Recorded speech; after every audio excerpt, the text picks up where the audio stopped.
Você acha que a decisão do então presidente Lula de não fazer uma aliança formal com o PMDB, de certa forma, é uma semente do mensalão, porque levou o PT a fazer uma negociação com pequenas legendas e aí se resultou nesse escândalo? Em primeiro lugar, eu já deixei claro aqui que não houve compra de votos, portanto, não houve mensalão. Essa palavra cunhada pelo Roberto Jefferson foi adotada como uma verdade.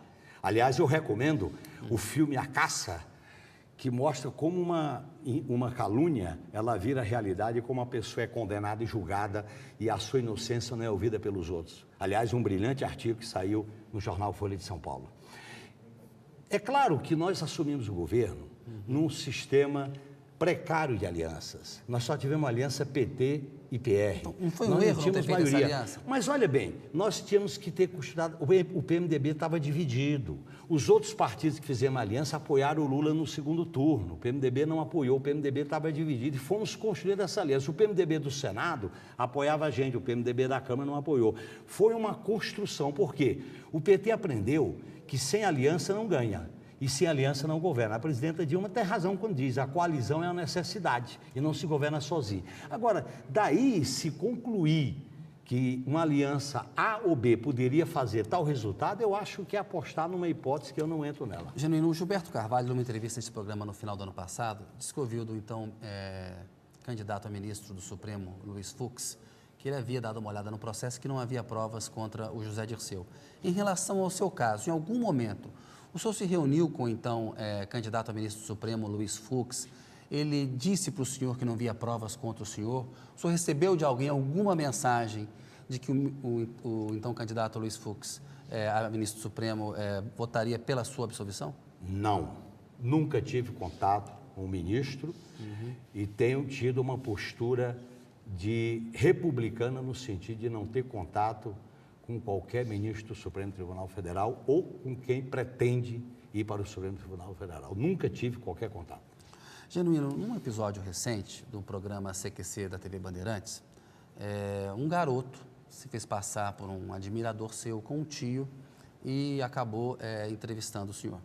O senhor disse, olha, o mensalão foi uma lábia do PSDB. Não, aliás, o assim, vídeo... lábia, né? Lábia. O vídeo está errado. Diga. Eu falei o lado. Não, o lado. Usaram... Pode olhar, eu chamo a atenção. Pode não é olhar. lábia que o senhor disse. Não é lábia, é lado. Eu falei lado. E eu tenho uma posição muito crítica a esses programas de humor, que eu não vou citar esse programa, faço questão de não citar, porque o humor que ataca a pessoa, que faz execração pública, que desrespeita qualquer norma civilizatória de convivência individual e até usa uma pessoa para criar uma situação de constrangimento, é um fenômeno de intransigência. Não teria sido mais fácil você ter dado uma entrevista ao programa, ter respondido ao programa nesses anos todos, Janine, do que evitar falar com o programa? Eu me recuso para não legitimar esse tipo de programa, porque você dá uma entrevista, ela é enfeitada, ela é colorida e bota os endereços da cabeça, os adereços e etc. Tal, que não compensa. Eu falo, discuto com qualquer entrevista, dura ou não, mas desde que seja uma entrevista. Esse tipo de eles têm autorização para trabalhar dentro da Câmara dos Deputados. Mas eu tenho o direito de não dar entrevista. Isso faz parte do direito. Eu tenho direito. Eu tenho o direito de não dar entrevista. Eles têm o direito de estar lá, eu tenho o direito de não dar entrevista, porque as perguntas são provocativas, as perguntas são de ataque, as perguntas não têm um nível respeitoso de transmitir a informação.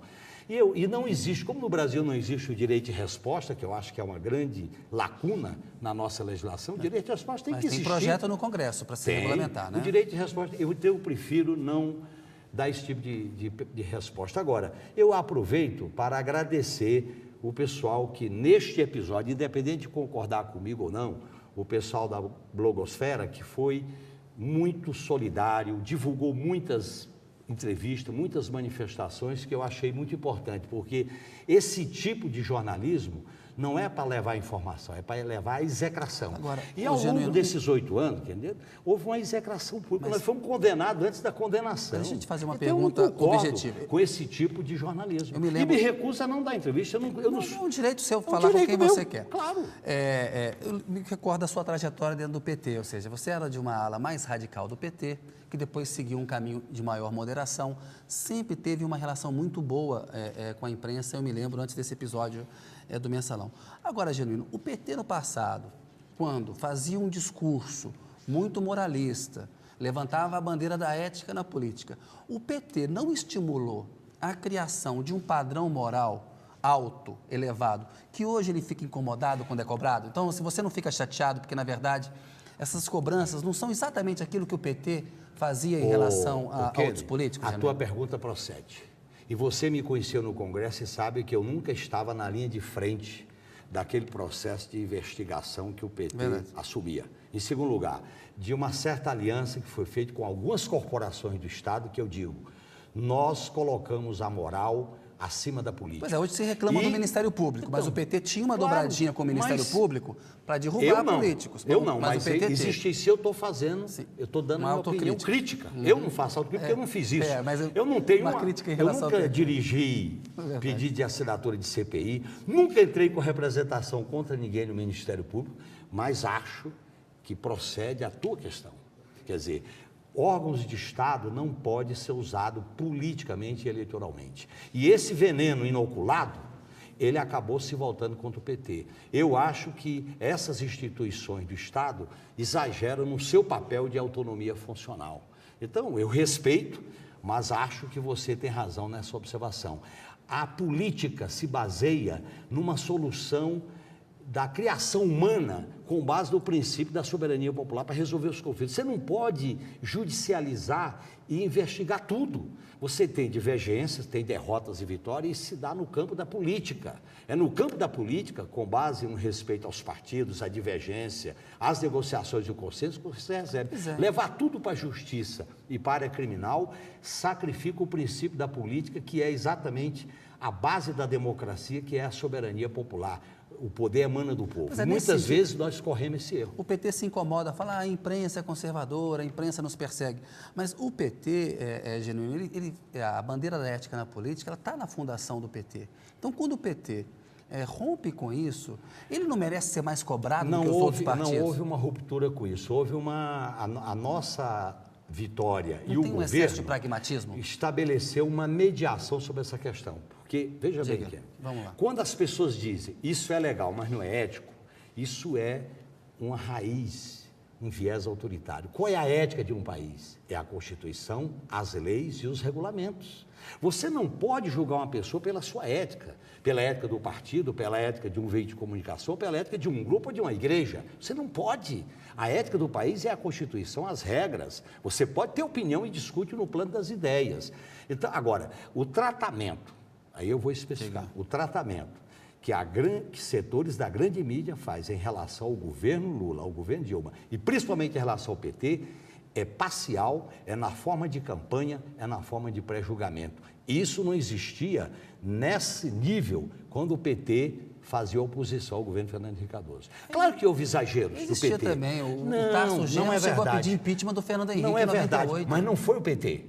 Mas era posições individuais do PT, posições individuais do PT, tiveram várias, mas você não pode colocar o partido como responsável por essas posições individuais. Agora, eu não posso deixar de discutir que hoje a importância do direito de resposta, do contraditório, a importância de você ter espaço para o debate, não pode ir nesse espírito de pré-julgamento, de campanha, de manada. Eu acho que a cobertura que a mídia fez do julgamento, não toda ela, que setores da mídia fez do julgamento, foi pré-campanha pela condenação, pré-campanha, antes do resultado. Você não vê nada de positivo no julgamento do Mensalão? Para a sociedade brasileira, olha, ou seja, ter levado veja bem, uma cobrança sobre o maior. Sobre o julgamento, Kennedy, eu tenho uma posição muito clara e deixei aqui.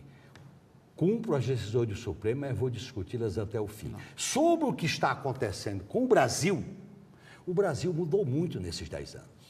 O Brasil está com uma agenda muito mais ampla. Além do crescimento econômico, da soberania, da inclusão social, da democratização das oportunidades, do papel dos investimentos, do Brasil se reconhecer, isso avançou muito. E avançou, inclusive, na independência das instituições de Estado. Seja o papel do Ministério Público, seja o papel do Supremo. Você mesmo falou aí que a maioria dos ministros foi indicada. Então, quando o Supremo vem e julga um caso desse com rigor, não agora, é positivo? Eu veja bem, esse caso específico, eu tenho o direito de discutir. Com isso, eu não estou dizendo que não há grandes avanços. No conjunto, agora, eu não vou, em nome dos grandes avanços, que é produto desse projeto que ganhou eleição em 2002, e nós construímos a viabilidade dele. Eu sou militante desse projeto. Eu sou injustiçado por causa desse projeto, que mudou. Agora, eu tenho o direito de discutir. Isso faz parte do direito democrático de discutir essas questões. Genuíno, o José Dirceu já disse que se tiver que cumprir a pena dele, ele vai dedicar bastante leitura, bastante estudo e tal. Você está com uma condenação por regime semiaberto. Já passou pela tua cabeça como que vai ser o cumprimento dessa pena? Você que já teve na prisão, Genuíno, isso te... Eu vou repetir o que eu disse para você. Diga. As cicatrizes nos preparam para enfrentar situações limite. Eu aprendi isso. E as situações limite, você resolve na hora, no momento, com aquela contingência concreta. Portanto, eu não vou falar sobre isso, porque isso se resolve na hora. A gente viu uma cena muito bonita da sua filha te acompanhando no Congresso, ou seja, a filha ao lado do pai, você num momento difícil ali. A importância da família nessa hora. Você foi um militante político a vida inteira, me lembro de você em Brasília a vida inteira, às vezes os filhos crescem um pouco longe dos filhos. Tem uma volta para a família num momento desses? Olha, a minha família, eu tenho uma vinculação de essência. A Miruna, a Mariana, o Ronan, a Ryoko, pessoas assim que nunca duvidaram de mim, nunca tiveram qualquer questionamento, porque me conhecem da vida, das privações, de como a gente vive. Portanto, eu me orgulho muito da minha família, ela me ajuda muito. Os meus amigos, de dentro e de fora do PT, as pessoas que me conhecem, eu ando na Câmara, normalmente as pessoas dizem, a gente conhece, sabe onde você mora, como é que você vive, o que é que você atua aqui, 24 anos como deputado, agora eu vou vir quase 25. Eu tenho uma atuação muito transparente, a minha vida é transparente, eu não tenho medo. É claro que você tem, e eu não tenho medo, porque a luta pela liberdade exige coragem. E essa coragem se dá em cada situação concreta, em cada momento concreto. Você falou aí da questão patrimonial e, de fato, você não ficou rico na política. Mas a esquerda, muitas vezes, Genuíno, eu te faço essa pergunta com muita honestidade, com muita sinceridade, a esquerda acha que muitas vezes, olha, se eu não pratiquei corrupção para colocar no meu bolso, mas para o projeto, para o partido, ou seja, digamos assim, o mensalão era importante porque nós tínhamos um objetivo no governo, você falou, são 10 anos de governo do PT, fazer essas reformas. Muitas vezes a esquerda não acha legítimo praticar uma corrupção quando ela fala assim, olha, eu não fiquei rico, não está no meu bolso, mas não é corrupção da mesma maneira? Os fins não justificam os meios. Isso. Nunca fez isso na política. Portanto, eu acho que a esquerda, e eu sou militante de esquerda, a esquerda, com o seu projeto emancipatório, de solidariedade, socialista, democrático, processualmente, e nós aprendemos que temos que fazer isso democraticamente, convivendo com a diferença, respeitando os adversários, construindo maiorias democráticas no processo de disputa de hegemonia, isso é o meu ideal. E agora a esquerda também tem que estar aberta para a sua autoavaliação. Eu costumo dizer, ao longo da minha história eu mudei, mas não mudei de lado. Os valores da esquerda para mim são permanentes, perenes e vou lutar sempre por eles. E mas fiz essa grandes questão da debates corrupção para a esquerda não acha que quando é com ela a corrupção se justifica? Eu acho que não. Neste caso é bem diferente. Você sabe que os governos dirigidos pela esquerda foram governos mais transparentes, foram governos mais fiscalizados pela própria ação da esquerda, foram governos que prestaram mais conta, foram governos que tiraram os assuntos públicos para a esfera da República, da esfera da República. Eu acho. Agora, você governar um município, um estado, um país, tem erros, tem equívocos, mas isso faz parte dos caminhos políticos que você segue. Aí você tem que autoavaliar, você não pode ser arrogante. Por exemplo, eu acho que o PT é um partido muito importante, e está aí a história dele. Agora, ele não pode ser dono da verdade, ele aprendeu a fazer alianças, ele tem que dar espaço para os aliados, porque numa época, Kennedy, a gente não fazia aliança, era criticado porque era sectário. E nós fizemos alianças. Quando você faz aliança, caminha no fio da navalha. Mas não foi para um pragmatismo excessivo? Do sectarismo para um pragmatismo excessivo? Não, pragmatismo porque as alianças que nós realizamos foi para realizar um projeto. Para que essas alianças serviram?